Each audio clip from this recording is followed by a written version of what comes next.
I sell yachts for a living, and I'm about to tell you why you probably shouldn't buy one. Look, this isn't reverse psychology. I'm not going to flip around and say, just kidding, everyone should own a yacht. I really think most people who want to buy a boat shouldn't, not yet anyway. I'm Nikita Gorchakov. I've been in the yachting business since 2004, founding an international brokerage network, building, managing and selling boats. Everything from 20-foot runabouts to 2,000-plus ton mega yachts. I'm also the founder of itBoat.com, the world's most advanced yacht encyclopedia with over 15,000 boat models from 2,000 builders. And I've personally sailed over 12,000 miles across seas, oceans and rivers. So yeah, I live and breathe boating. And that's exactly why I'm qualified to talk you out of it. The time test. First filter. How much time will you actually spend on your boat? If you're keeping it away from your home, in the Med, the Caribbean, wherever, you need at least 6 to 8 full weeks per year on board. Not long weekends, full weeks. If it's near your house, you better be out there every weekend during the season. Every single one, or at the very least, every other weekend. Anything less, and you're paying a premium money to maintain a very expensive storage unit. At that point, charter makes more sense. Or perhaps fractional ownership. You get the experience without the anchor around your neck. I've seen too many buyers convinced they'll make time. They don't. Their boat sits at the dock collecting barnacles while they attend meetings in London, Silicon Valley or Dubai. The money rules. Let's talk numbers. A yacht should be no more than 10% of your net worth. And that's after your house is paid off. After your car situation is sorted, the kids' college funds are secured. The essentials come first. And a boat, let's admit, is not really one. I'll confess, I broke this rule once.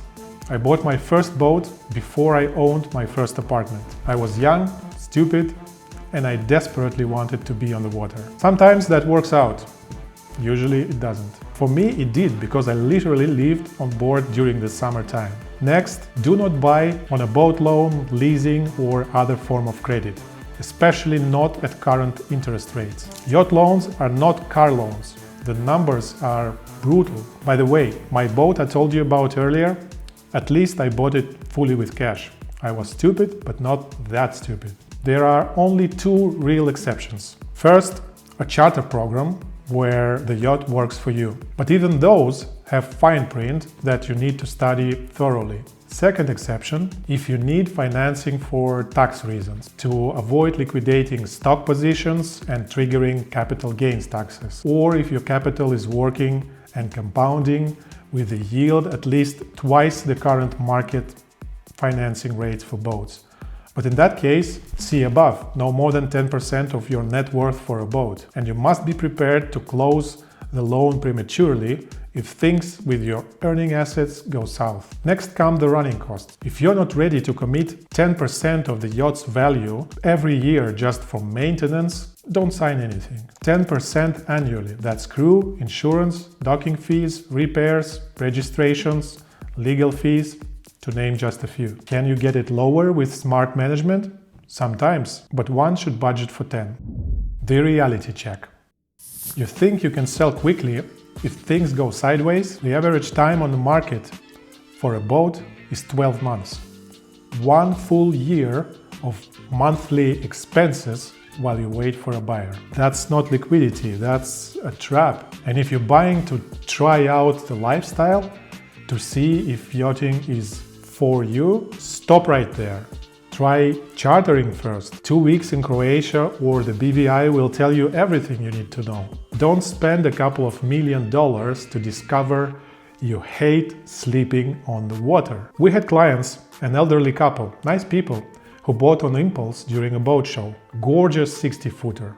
You know how many times they used it in the first year? Twice. 2 half-day trips. Then they listed it for sale. The wrong reasons. Some people buy yachts for status, to show off. Here's the thing, if your goal is purely to flex, A private jet serves you better. Less people can afford it. You fly in, people notice, you fly out. And it may serve a clear business purpose. On a yacht, you're mostly invisible, unless you're throwing parties in Saint-Tropez harbor. And if your family doesn't share your obsession with the sea, forget it. The yacht becomes a source of arguments. Your partner resents every weekend you want to spend sailing. Your kids outgrow it, and suddenly nobody wants to come aboard except you. You're alone on a 50, 60, 70-foot monument to a dream that only you had. Oh, and if you get seasick, I don't know, maybe don't buy a boat. Sounds obvious, but people genuinely forget to check this before writing 7-figure checks. There's an old saying, the best yacht is your friend's yacht.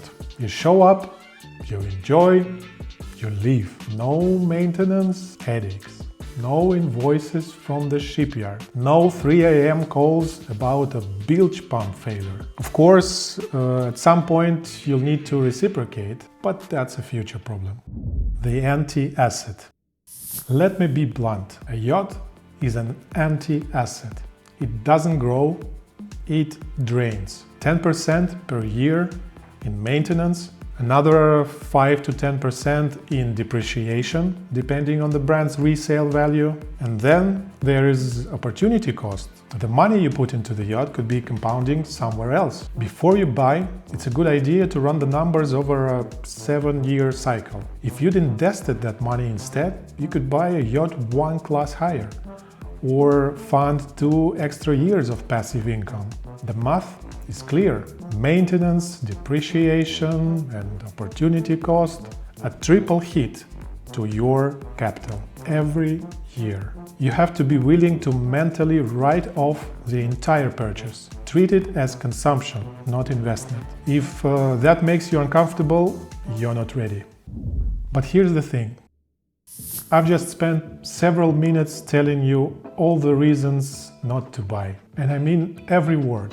But there are things in life that don't fit on a spreadsheet. Standing in a quiet cove at dawn, anchor down, engine off, nothing but the sound of water against the hull, the sun coming up over an island you'd never heard of a week ago, coffee in hand, nobody else around, that tranquility, that magic, or being stuck in one place for days because the weather turned. No schedule, nowhere to be, just you and the boat and whoever you brought along.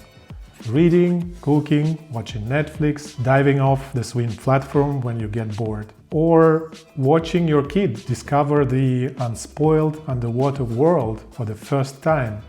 Mask on, snorkel in, suddenly face to face with a sea turtle their own size. Pure wonder. On a charter, that moment ends or never happens. Anyway, when your week is up, you pack your bags and fly home. You have to. On your own boat, you stay. One more night, then another week. You go where you want, when you want. The best part of yachting is spontaneity and absolute freedom. And that only comes with ownership. When you reach a certain level of wealth, moments matter more than assets. The return isn't financial, it's something else.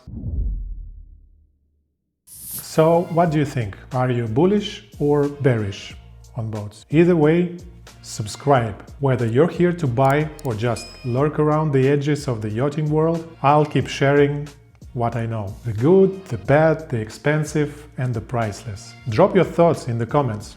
I read them all. And see you on the water. Or not, your call.